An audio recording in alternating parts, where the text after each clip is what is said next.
Bonjour les amis.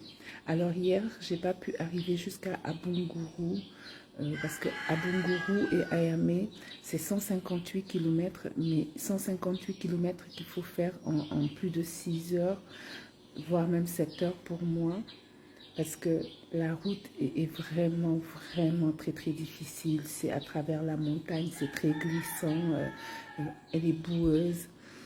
Et à un moment donné, je me suis arrêtée sur la route parce que je n'en pouvais plus, que ce soit physiquement, mentalement, psychologiquement. C'est très difficile quand vous ne connaissez pas cette route. Et il y a une voiture qui s'est arrêtée à côté de moi. Oui, la bienveillance africaine. Et c'est de ça que je vais vous parler. Il y a une voiture qui s'est arrêtée auprès de moi pour me demander est-ce que tout allait bien. Et j'ai dit oui et ils m'ont demandé, j'ai dit où est-ce que j'allais. Alors, ils avaient l'air inquiets parce qu'eux, ils avaient l'air de savoir ce qui m'attendait, contrairement à moi. Donc, ils m'ont proposé de prendre mon numéro de téléphone et de m'appeler dans la soirée pour voir est-ce que tout va bien. Et finalement, surprise, quelques kilomètres plus tard, cette voiture s'était arrêtée. Et il y avait 3 personnes dans cette voiture. Et ils m'ont proposé de venir avec eux dans un village qui se trouvait à 2 heures de route afin de dormir là-bas, de me reposer, de manger. Et le lendemain, de prendre une autre piste peut-être. Par sécurité, parce qu'ils m'ont expliqué que je n'avais aucune chance d'arriver avant la nuit et que c'était très dangereux. Et évidemment, j'ai accepté. Oui, parce que c'est ça aussi, la teranga. Donc...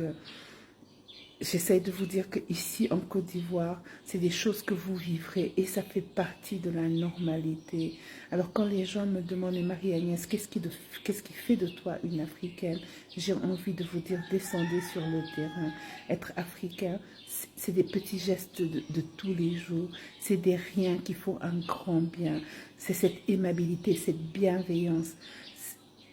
Ces personnes m'ont sauvé la vie certainement parce que je pense que si j'avais continué cette route, j'ai un accident là-bas, c'est sûr que je suis morte. Mais au-delà de ça, je veux dire, très respectueux, je ne me suis jamais sentie en danger. Et je tiens à dire à la Côte d'Ivoire, merci, merci. Vous êtes comme les gens de chez moi. Ici, je me sens aussi au pays de la teranga. Je me sens au Sénégal. Merci. Vraiment, merci beaucoup, beaucoup, beaucoup.